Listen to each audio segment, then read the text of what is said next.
இன்னைக்கான டாபிக் என்னன்னு பார்த்தீங்கன்னா கடன்.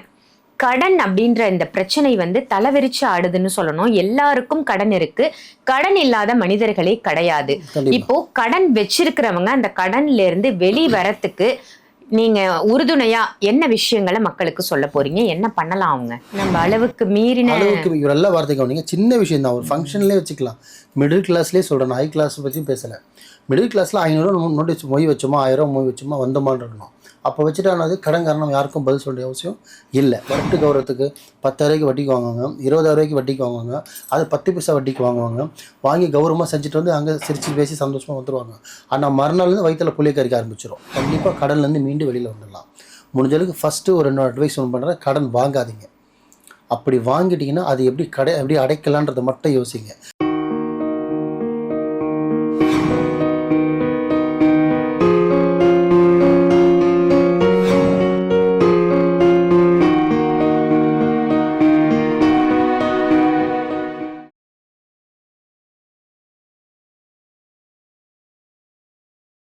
மாலிக் பாய் அஃபீஷியல் இந்த சேனலுக்கு உங்க எல்லாரையும் நான் வெல்கம் பண்றேன். இறைவன் பாதையில் செல்வோம். வணக்கம் பாய். வணக்கம். நல்லா இருக்கீங்களா? அல்ஹம்துலில்லாஹ் நல்லா இருக்கேன். நீ நல்லா இருக்கீங்களா? ரொம்ப நல்லா இருக்கேன் பாய். இன்னைக்கான டாபிக் இந்த இறைவன் பாதையில் செல்வோம் அப்படின்னு இறைவனை பத்தி நிறைய விஷயங்கள் நீங்க மக்களுக்காக எடுத்துரைத்துட்டு வரீங்க. அந்த வகையில இன்னைக்கான டாபிக் என்னன்னு பாத்தீங்கன்னா கடன்.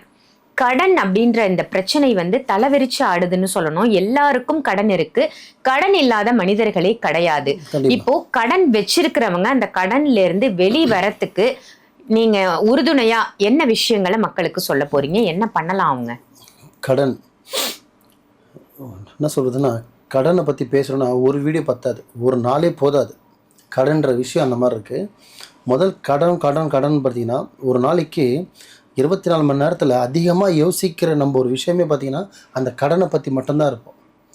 ₹1 சம்பாதிக்கிறவனுக்கு ₹500 கடன் இருக்குது, ₹500 சம்பாதிக்கிறவனுக்கு ₹1000 கடன் இருக்குது. ஸோ ₹1,00,000 சம்பாதிக்க கோடியில் கடன் இருக்குது. ஆனால் கடன் இல்லாத வீடும் கிடையாது, கடன் இல்லாத நாடும் கிடையாது. ஆனால் கடன் வாங்காமையும் நம்ம இந்த உலகத்தில் வாழ முடியும். எப்படி? கடன் வாங்கியும் வாழலாம், கடன் வாங்காமையும் வாழலாம். நம்ம வாங்கினதை விட்டுட்டு வாங்காமல் நம்ம லைஃப்பை எப்படி ரன் பண்ணணும், வாங்காமல் நம்ம லைஃப் எப்படி கொண்டு போகணும், இறைவன் கொடுத்த வச்சு நம்ம இருக்கிறத வச்சு நம்ம எப்படி லைஃப்பை கொண்டு போகணும்னு அந்த பாதையில் நம்ம சென்னாலே அழகாக நம்ம சென்றுடலாம். அதை விட்டு நம்ம அத்தியாவசியம் பண்ணுறது தான் பார்த்திங்கன்னா ஒன்றும் எக்ஸாம்பிளே வச்சுக்கிங்க. இப்போ எக்ஸாம்பிள் பார்த்திங்கன்னா, இப்போ ஒரு வீட்டுக்கு ஒரு ஃபங்க்ஷனுக்கு போகிறோம். இப்போ ஒரு வீட்டுக்கு போனால் நம்ம ஒரு ₹500 மொய் வச்சா நம்ம போதும், இல்லை ஒரு ₹1000 மொய் வச்சா நம்ம போதும். ஆனால் நம்ம என்ன பண்ணுவோம், நம்ம பெருந்தன்மைக்கு நம்ம மாமன் மச்சான் அப்படின்றதுல சொந்தம் அசல்ன்றது என்ன பண்ணுவோம்னா, கௌரவத்துக்காக ஒரு ₹10,000 கடன் வாங்கி போய் வைப்போம். நம்ம அளவுக்கு மீறின நல்ல வார்த்தை கவனிங்க. சின்ன விஷயம் தான், ஒரு ஃபங்க்ஷன்லேயே வச்சுக்கலாம். மிடில் கிளாஸ்லேயே சொல்கிறேன், ஹை கிளாஸ் பற்றி பேசலை. மிடில் கிளாஸில் 500 நோட்டு மொய் வச்சோமா, 1000 மொய் வச்சோமா வந்தோமான்னு இருக்கணும். அப்போ வச்சுட்டானது கடன் காரணம் யாருக்கும் பதில் சொல்ல அவசியம் இல்லை. ஃபங்க்ஷனுக்கு போன மாதிரி ஆச்சு, அட்டன் பண்ண மாதிரி ஆச்சு, நம்மளால் முடிஞ்ச சக்திக்கு வச்ச மாதிரி ஆச்சு. ஆனால் நம்ம ஆளுங்க என்ன பண்ணுவாங்க, வரட்டு கௌரவத்துக்கு 10,000 வட்டிக்கு வாங்குவாங்க, 20,000 வட்டிக்கு வாங்குவாங்க, அது 10 பைசா வட்டிக்கு வாங்குவாங்க. வாங்கி கௌரவமாக செஞ்சுட்டு அங்கே சிரிச்சு பேசி சந்தோஷமாக வந்துடுவாங்க. ஆனால் மறுநாள்லேருந்து வயிற்றில் புளிய கறிக்க ஆரம்பிச்சிடும். இப்படின்றதுக்குள்ள ஒரு மாதம் வரும். அப்போ என்ன ஆகும், கடன்காரன் நிற்பான். அந்த 10,000 கொடுத்ததுக்கு இன்னொரு 10,000, அந்த 10,000 கொடுத்ததுக்கு இன்னொரு 20,000. இப்படி தான் ஒருத்தவங்களாம் சிக்கிறது தவிர யாருமே கடன்காரனை எப்படி கெட்டவனாக பிறக்கிறது இல்லையோ அந்த மாதிரி எவனும் கடன்காரனாகவும் பிறக்கிறது இல்லை.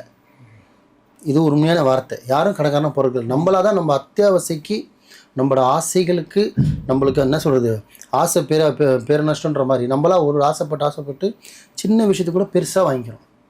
₹1000 ஃபோன் யூஸ் பண்ணலாம், ஆனால் நம்ம யூஸ் பண்ணுவோமா? பண்ண மாட்டோம். போனால் ₹50,000 ₹1,00,000 இஎம்ஐயில் கொடுத்து நம்மளை கடன்காரன் ஆக்கி வச்சிடறோம். இந்த மாதிரி தொட்டதுக்கெல்லாம் கடன் வாங்கி இன்றைக்கும் பார்த்திங்கன்னா நிறைய பேர் தலை தூக்கி நடக்க முடியாத அளவுக்குலாம் இருக்காங்க.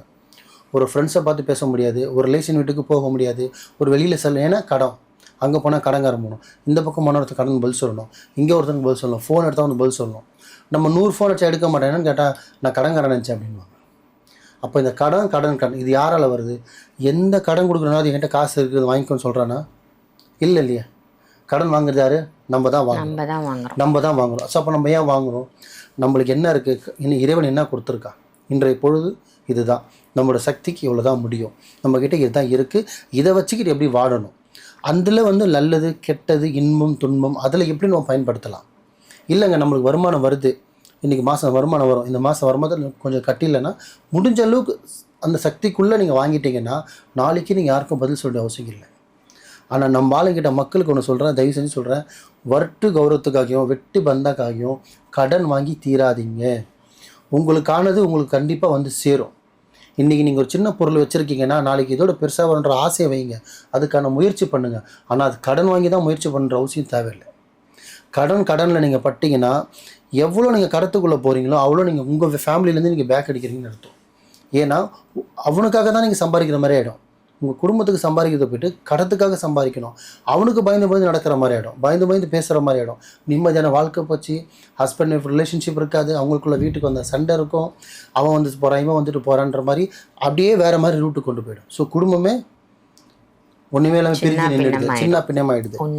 ஸோ இதெல்லாம் வந்து நடக்கக்கூடாது. நம்ம குடும்பத்தில் அந்நியரால் வெளியால் வந்து கை நீட்டி பேசக்கூடாது, வீட்டு வாசல்லேருந்து கடைக்காரன் வந்து நிற்கக்கூடாதுன்னா இதுக்கு நீங்கள் செய்ய வேண்டிய ஒரே ஒரு விஷயம், இருக்கிறத வச்சு போதும் நினச்சி சந்தோஷமாக வாழுங்க. இன்றைக்கு பொழுது இதுதான், இறைவன் நம்மளுக்கு இதான் கொடுத்துருக்கான், இதுதான் நம்மளுக்கு வெல்லம், அதுவே போதும் நினச்சி நீங்கள் வாழ்ந்துட்டிங்கன்னா எவனுக்குமே கை கட்டின அவசியம் கிடையாது. அப்படி இல்லைன்னா ஒரு நாளும் நரக வாழ்க்கை தான். முடிஞ்ச அளவுக்கு கடனை வாங்காதீங்க. அப்படி வாங்கியிருந்தாலும் அந்த கடனை கட்டுறதுக்கான முயற்சி என்ன பண்ணலாம், பேக் அடிக்கிறதோ சூசைட் பண்ணிக்கிறதோ ஊரை விட்டு போகிறதோ கொடுக்காமல் ஏமாத்துறதோ எந்த ஒரு அதுக்கு சொல்யூஷன் கிடையாது. கொடுக்கறதுக்கு என்ன பண்ணலாம், அதுக்கான முயற்சி என்ன பண்ணலாம். எவ்வளோ பேர் ஆனாலும் சரி டேரெக்டாக போய் பேசுங்க. பேசி இன்றைக்கி இல்லை நாளைக்கு தரேன்னு உட்காந்து எவ்வளோ பெரிய விஷயத்தை நீங்கள் உட்காந்து பேசினா கூட அதுக்கான ஒரு தீர்வு இருக்குது. நீங்கள் சூசைட் பண்ணிக்கிறதாலோ வீடு விட்டு போயிடுறதாலையோ இல்லை தப்பான முடிவு எடுத்துக்கிறதாலையோ எந்த யூஸும் யாருக்குமே. ஆமாம், அந்த பர்டன் ஃபுல்லாக வீட்டு ஆளுங்க மேலே தான் விழுந்துடும். ஆமாம், இப்போ எக்ஸாம்பிள் இப்போ ஒரு 5 லட்ச ரூபா கடன் வாங்குறாரு, இவர் சூசைட் பண்ணிடுறாரு. இப்போ அவரோட ஒய்ஃப் நிற்கிறாங்க, குழந்தை இருக்குது. இப்போ அந்த காசு யார் தருவா? கடன் வாங்க விட்டுருவானா? இல்லைப்பா அவர் இறந்துட்டா நீ இருக்கிற நீ குடும்பம்வாங்க.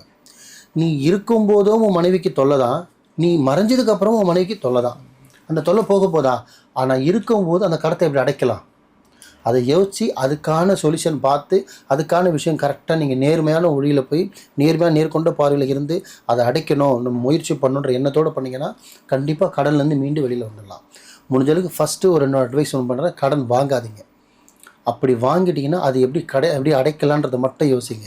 அதுலேருந்து எப்படி பயந்து வர்றதோ சூசைட் பண்ணிக்கிறதோ பேக் அடிக்காதீங்க.